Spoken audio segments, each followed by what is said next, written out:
Verið velkomin í Hljómahöll, þar sem fullkomin aðstaða fyrir árshátíðir, veislur, ráðstefnur og viðburði af öllum stærðum og gerðum. Við þjónustum þinn viðburð frá A til Ö. Nánari upplýsingar á hljómahöll.is.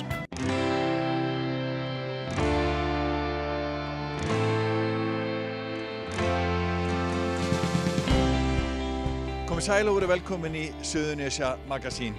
Í þættinum förum við til Grindavíkur og ræðum við formann sjómanna og vélstjóra félags Grindavíkur. Það jú sjómannadagurinn núna helgina.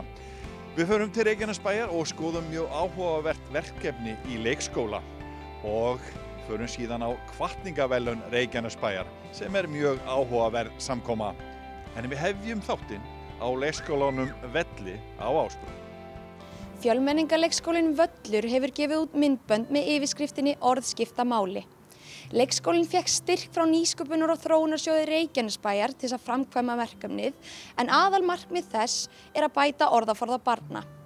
Við hjá Suðurnesja Magasíni hittum þær Huldu og Heiðrúnu frá leikskólanum og spjölluðum við þær verkefnið og mikilvægi þess í fjölmenningarsamfélagi eins og Reykjanesbæ. Getið þið sagt mér aðeins frá verkefninu Orð skipta máli? Já. Við fórum að stað vegna náttúrulega bara ástandins í samfélaginu. Það náttúrulega bara kemur COVID og við þurftum bara að teygja okkur aðeins til foreldrana og okkur langaði að koma þessum upplýsingum til foreldra með mikilvægi lesturs og bara að tala við börn, setja orð á athafnir. Þannig að við gerðum þetta myndband, Orð skipta máli.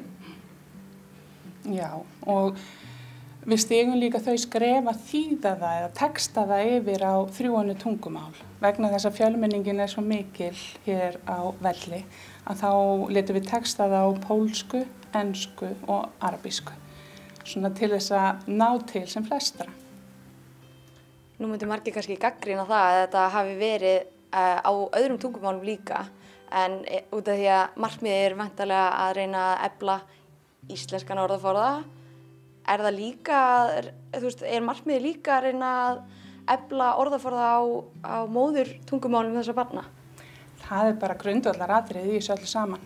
Vegna þess að barn þarf að búa yfir ríkulegum orðaforða í móðurmálinu til þess að geta byggt ofan á. Þannig að barn sem sterkt í móðurmálinu, það á oftast auðveldara með að tileinka sér nýtt tungumál. Þannig að það grundvallaratriði. Og við náttúrulega göngum út frá barninu, þannig að barni sé alltaf að stækka og eflast. Bókasafnið ætlar að hafa þetta á Reykjanesbæjar, ætlar að setja þetta inn á vefinn á sér, þannig að það er akkur fyrir alla, þetta farið sem víðast, það sem flestir sjá þetta. Það myndi gleðja mig mikið að fá bara skilaboð að það væri fjölskylda Húsavík. Það sem bara já, frábært, við sáum myndbandið ykkar og vá, við vorum alveg bara tókum þetta til okkar og við erum búin að vera að lesa og segja sögur og það væri náttúrulega bara, allt svona geggjað. Já, og líka það að þetta ekki aðeins skilaboð til foreldra. Þetta skilaboð til allra fjölskyldunar og allra þeirra sem að annast börn. Amma og afi alveg lykil persónur í þessu hlutverki, hafa oft kannski rýmri tíma og búa oft yfir bara öðrum orðaforða og það svo gott að kynna ný orð fyrir börn og það má alveg tala við börn bara nota flókin orð því að þau náttúrulega eins og svampar. Hver var svona kveikjan að þessu verkefni? Kveikjan var náttúrulega svolítið að því það út af COVID og bara að fólk var svolítið ýtt út úr skólanum og okkur langaði hvernig getum við teygt okkur, hvernig getum við komið til móts við foreldra og það sem náttúrulega líka frábært við þetta verkefni að það lifir áfram og áttir að nýtast okkur bara mjög vel í framtíðinni og vonandi sem flestum. Þetta náttúrulega höfða bara til allra, þetta bara fyrir bæði foreldra og þeirra sem vinna með börnum. Já, og það sem svona aðalmarkmiðið að fræða foreldra. Að fræða foreldra mikilvægi þess að efla orðaforða barnanna. Vegna þess að bara til framtíðar litið að þá skiptir það bara miklu máli í lífi barns að búa yfir ríkulegum orðaforða. Hvers vegna skiptir það máli? Það getur bara haft áhrif á barn sem býr yfir fátæklegum orðaforða. Það getur bara haft áhrif á bara marga þætti í lífinu. Það getur haft áhrif á sjálfsmyndina. Rannsóknir hafa sýnt fram á að börn með fátæklegan orðaforða þau hafa oft lægri sjálfsmynd, þau eru kannski ekki eins félagslega sterk og svo það bara í framtíðinni að takast á við þær áskoranir sem að mæta einstaklingnum og líka bara val það að geta tekist á við verkefni, bara sótt þá vinnu sem þið langar til, þá mikilvægt að þú búir yfir ákveðnum orðaforða. Og langar ykkur að halda eitthvað áfram að vinna með þetta verkefni orðskiptamáli? Já, það nú gaman að segja frá því. Við erum sem sagt orðskiptamáli sem þýðir það og þá ætlum við núna langar okkur að teygja okkur, þetta foreldraverkefni og nú langar okkur að teygja okkur svolítið svona inn til barnanna og starfsmanna og næsta verkefni höfum við svona huga að leiklist, söngur og sögur og hún búin að koma til okkar, hún Halla Karen, las hérna fyrir starfsfólk, það var mjög skemmtilegt bara eins og þið getið ímyndað ykkur. Og það svona bara fyrsta skrefið í því sem koma skal. Við ætlum bara að fara fullri ferð inn í það. 70% barnanna á leikskólanum Velli eru tví- eða fjöltengd og tæplega helmingur kennaranna með íslensku sem annað tungumál. Hulda og Heiðrún segja upplýsingastreymi vera lykilatriði í fjölmenningarsamfélagi og margt mætti betur fara í þeim málum. Eitthvað sem að þið teljið að mætti betur fara þegar kemur að því að koma til móts við fólk að erlendum uppruna í Reykjanesbæ og ef svo hvað þá? Já, það alltaf margt sem má gera betur en ég trúi því að það séu allir að gera sitt besta en þetta alltaf risa stórt verkefni og hefur vaxið hratt. Þannig að, en ég tel að upplýsingastreymi sé mjög mikilvægt að bæta það og ég meina eins og til dæmis hvað varðar nýliðilega kosningar og þess að dræmu þáttöku að kannski má tengja það við dræmt lélegt upplýsingastreymi en og aftur það allir að gera sitt best og við lærum af því sem við erum að gera. Eru þið með eitthvað skilaboð til foreldra barna í fjölmenningarsamfélagi eins og í Reykjanesbæ? Já.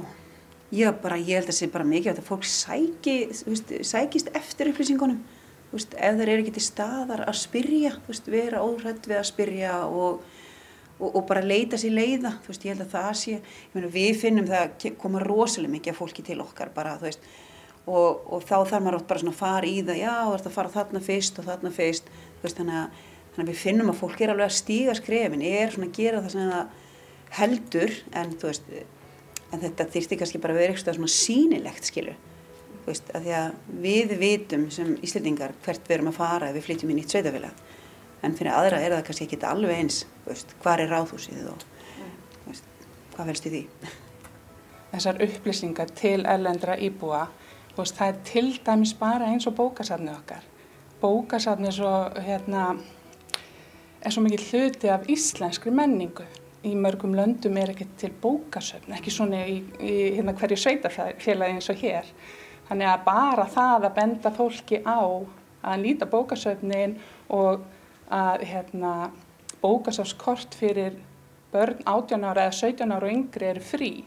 Þessar upplýsingar til dæmis eru bara mjög mikilvægar af því að á bókasöfnum finnur líka erlend efni og ég veit að það hér á bókasafni Reykjanesbæjar að vinna gott starf og að safna að sér barnabókmenntum á öðrum tungumálum. Á hvatningaverðlaunum Reykjanesbæjar eru áhugaverð verkefni í skólastarfinu verðlaunuð og það ótt að segja að mörg verkefni hafi fengið verðlaun núna og voru fyllilega að þeim komin. Verkefni skólaslill hlaut hvatningarverðlaun Fræðsluráðs Reykjanesbæjar í ár en ráðið efnir árlega til hvatningarverðlauna fyrir verkefni sem þykja skara fram úr og vera öðrum til eftirbreytni á skólasviðinu í leik- og grunnskólum. Að þessu sinni fengu 4 verkefni viðurkenningu en 1 fékk hvatningarverðlaunin.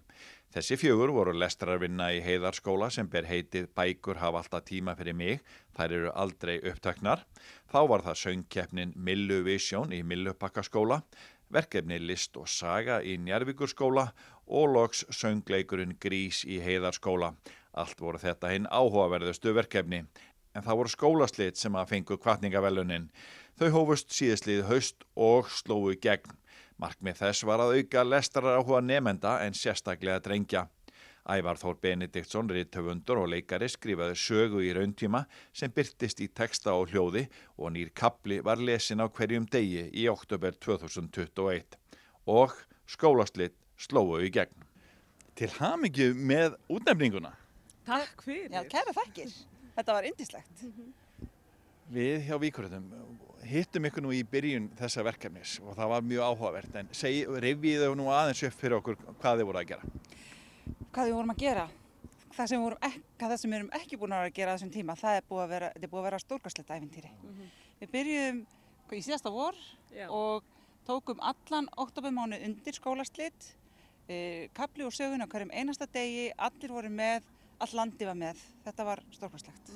Þið von á að þetta myndi takast svona vel? Nei, þetta fór nú fram úr okkar björtustu vonum, verð ég að segja. Og einhvern veginn varð allt miklu stærra og skemmtilegra og meira spennandi, heimilin tóku þátt, þú veist, þetta var geggjað ævintýri. Má eiga von á framhaldi? Já, það má eiga von á framhaldi. Og bókin kemur út í haust. Skólaslit bókin og takk eftir hvernig útlit hennar verður, það verður einstakt. Og þannig var þetta verkefni bara dálítið, það var einstakt og það fór einhvern veginn, það var allt einhvern veginn svo, já, svona öðruvísi heldur en við höfum gert áður, verð ég að segja. Hvernig þá? Bara svona sköpunin í kringum það og þetta, þú veist að þetta gerðist bara dag frá degi, það var engin fyrirsjáleiki í þessu einhvern veginn og undir lokin eða þegar síðasti kaflinn kom að þá fundum við að sumir eru fyrir gríðarlegum vonbrigðum út af þetta endaði betur heldur en áhorfðist á meðan aðrir voru bara rosalega fegnir að það fór ekki verð, þú veist, þannig að það er bara svo margt óvænt í þessu. Óneitanlega mjög svona metnaðarfullt verkefni sem þið farið í og fáið þennan snillingi í lið með ykkur líka. Já, það er algjörlega þannig og allir sem tóku þátt í þessu, þeir voru að gera þetta af hjarta og sálu og lögðu allt í þetta og bara kæra þakkir. Og bara til að nefna bara Fjörheima og bókasafnið hérna, allir skólarnir, allir tengiliðirnir, og við hlökkum til að taka þátt aftur. Það voru fleiri snillingar en Ari Yates, myndskreitir, að hann setti þetta dálítið upp á annað plan og það er líka svolítið skemmtilegt að sjá að heimilin tóku sem virkan þátt að í eitt skipti þá lendum við því að Ævar var dálítið seinna kaflan út að hann var í rauninni bara að skrifa þetta dag frá degi. Og þegar við Kolfinna vöknum þá vorum við fullt af messenger skilaboðum frá foreldrum sem að biðu með spennta krakka á kantinum að út af því að sögubrótið var ekki komið inn. Þannig að það var líka dálítið skemmtilegt. Já, það var svolítið morgunrútína hjá fólki. Að hlusta eða lesa og fara þannig inn í daginn. Það vakti á athygli okkar þegar við hittum ykkur fyrst þegar við vorum að fjalla um þetta verkefni ykkar að Ævar Þór Benediktsson, rithöfundur, hann var að skrifa bara dag frá degi þannig að þú ert að lýsa því aðeins, það var svolítið magnað. Það var bara mjög magnað og við Kolfinna fengum og svo við segjum það nú kannski að við vorum að fá skilaboð alveg fram á nótt næstu því að kaflarnir voru bara fæðast bara alveg þangað til þið birtust sko, þú veist, þannig að þetta var, við skildum ekki hvernig einhvern veginn svona, þetta var algjörlega geggjað. En hann gerir þetta líka út af því hann er að fá ábendingar frá okkur, frá nemendum og þú veist, einhvern veginn tókst honum líka krakkarnir og senda honum skilaboð, hann svaraði, þú veist, þannig að þetta var unnið í rauntíma. En markmiðið var að auka lestraráhuga hjá ungmennum og sérstaklega drengjum, eða ekki? Jú, það var það. Það var markmiðið í upphafi og það var svo margt í kringum drengi sem við erum bara að læra og höfum lært í þessari vegferð. Þannig að já, við erum reynslinni ríkari núna og við getum alltaf gert betur og við munum gera það en bara hlusta á drengi, það er númer 1, 2 og 3. En haldið þið að þetta hafi, orðið mikill árangur út úr þessu?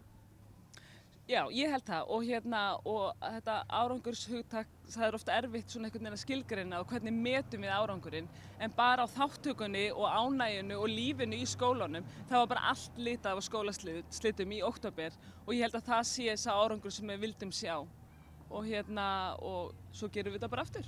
Já.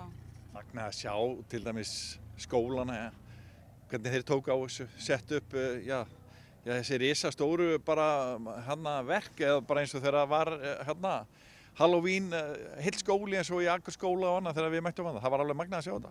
Það var í öllum skólum eitthvað, þú veist, og viðburðir og þetta var líka á þeim tíma að svona, það var opnast fyrir að geta boðið gestum og gangandi og ég held að það hafi hjálpað verulega til. Í COVID-inu? Já, í COVID-inu sem við erum alltaf búin að gleyma núna, sko. Þannig, já. En það gott að hafa það því að þetta var í COVID sem við vorum að gera þetta verkefni. Þannig að það eru líkur á því að þetta verði bara endurtekið? Þetta verður endurtekið. Við getum eiginlega sagt það núna, er það ekki? Já, tökum einn vetur í einu. Já. Það þannig. Já. Til hamingju með þetta. Takk kærlega fyrir, takk.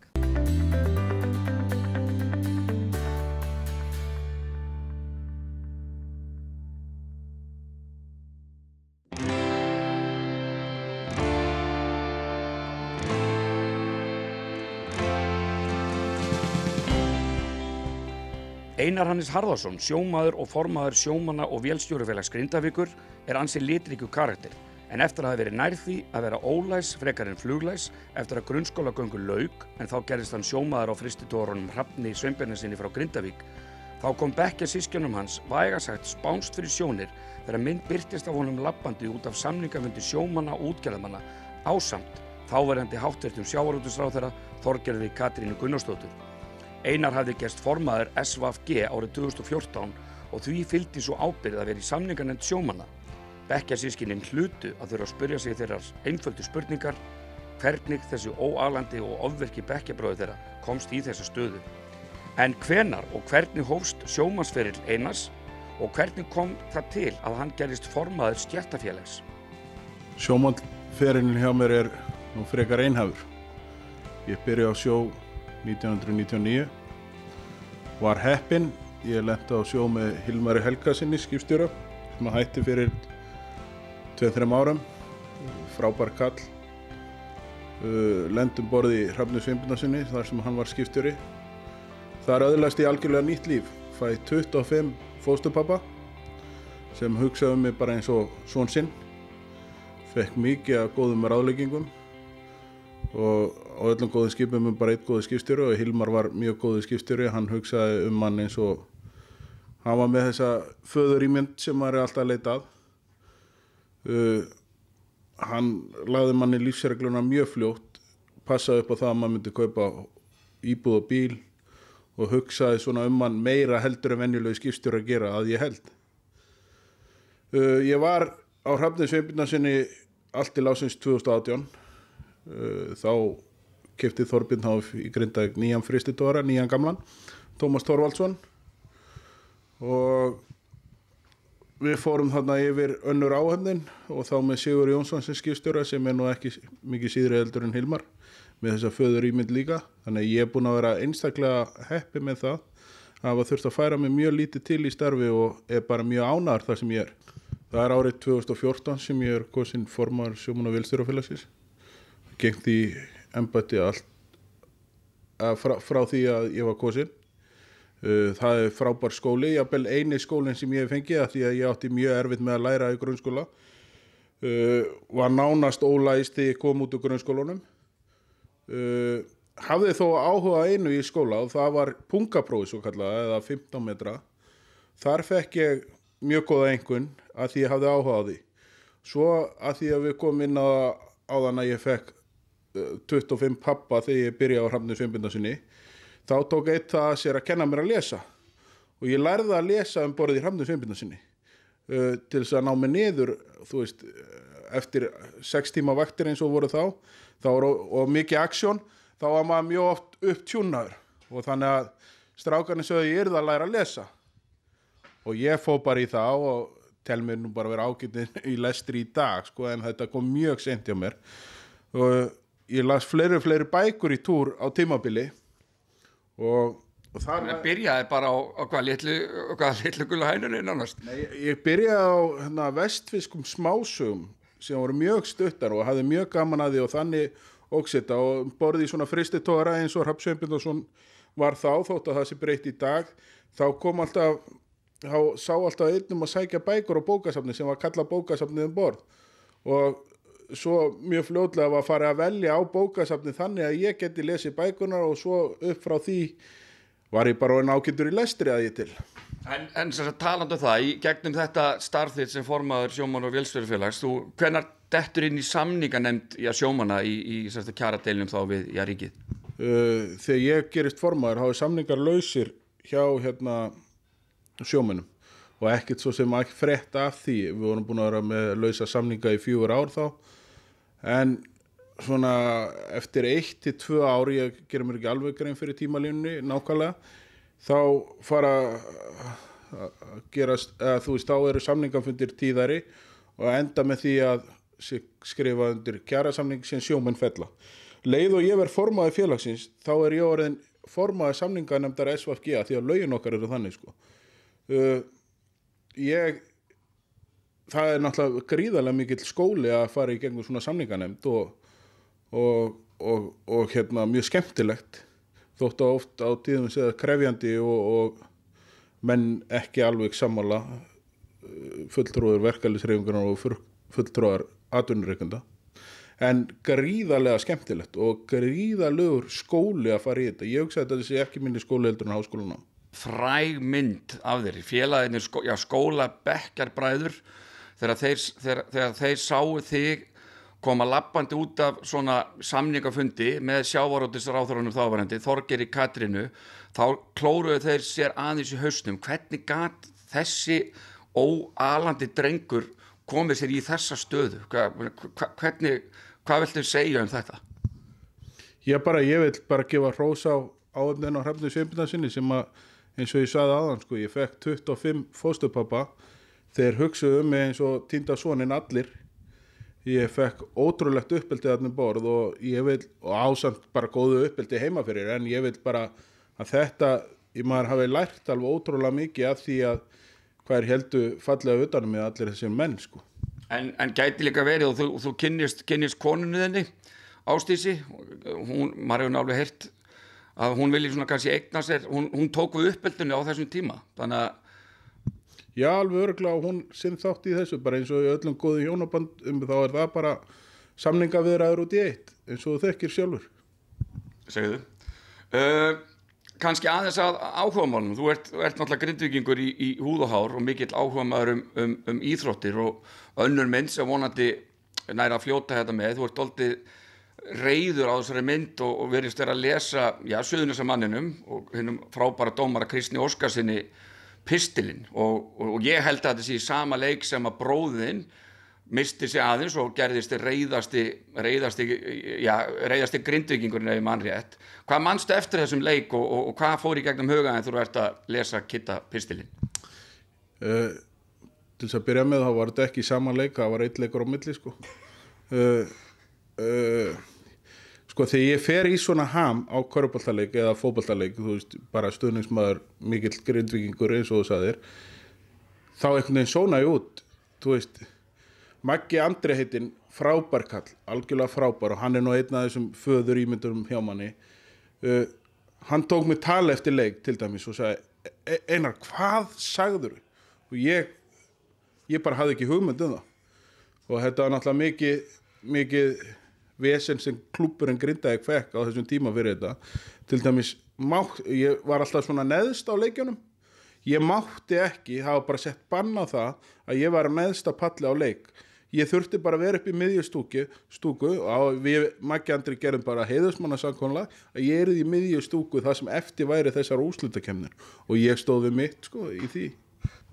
Þá kannski að þessari stóru helgi sem framundan, menna sjóarinn Síkoti eins og við þekkjum hana, þetta var kannski rekja hvenær hefst þessi helgi sem sjóarinn Síkoti, hver aðkoma sjómanna og SVFG að henni og hvað mun bera hæst í Grindavík þessa helgi?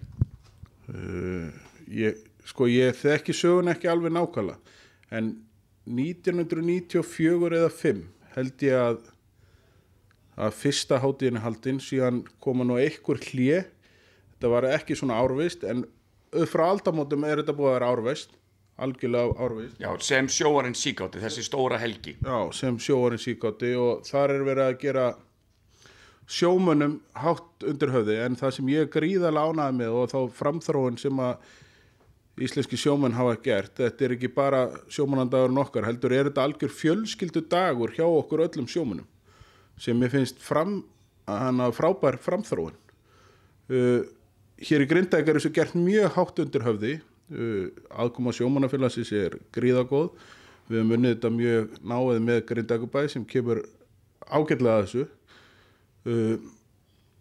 Hér á föstudags, byrjar mikið húllum hæ á föstudegi með Bryggjuballi, það sem Stuðlabandið, eitt frægasta band Íslands í dag, kemur og skemmtir okkur bæjarbúum.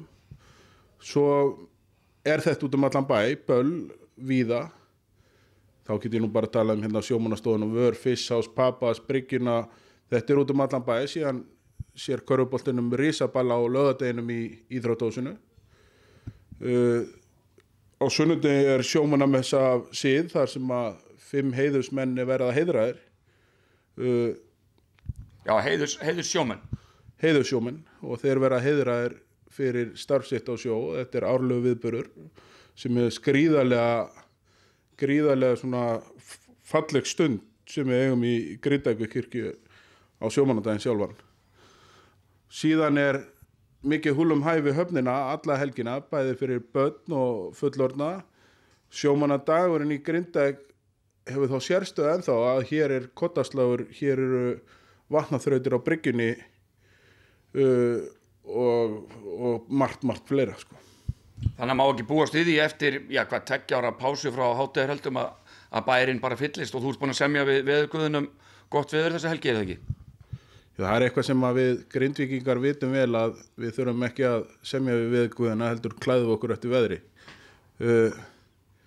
En ég á að vona á gríðarmiklu fólki, ég á að vona á því að við munum gera þetta gríðarlega vel.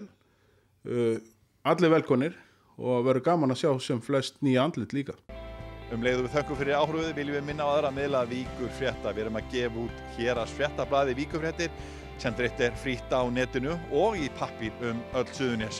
Við erum með nýjar fréttir á Víkurfrétta vefnum www.vf.is og sjóðheitar golffréttir alla daga á kylfingur.is. Við þakkum fyrir okkur, sjáumst á vikuliðinni. Verið sæl.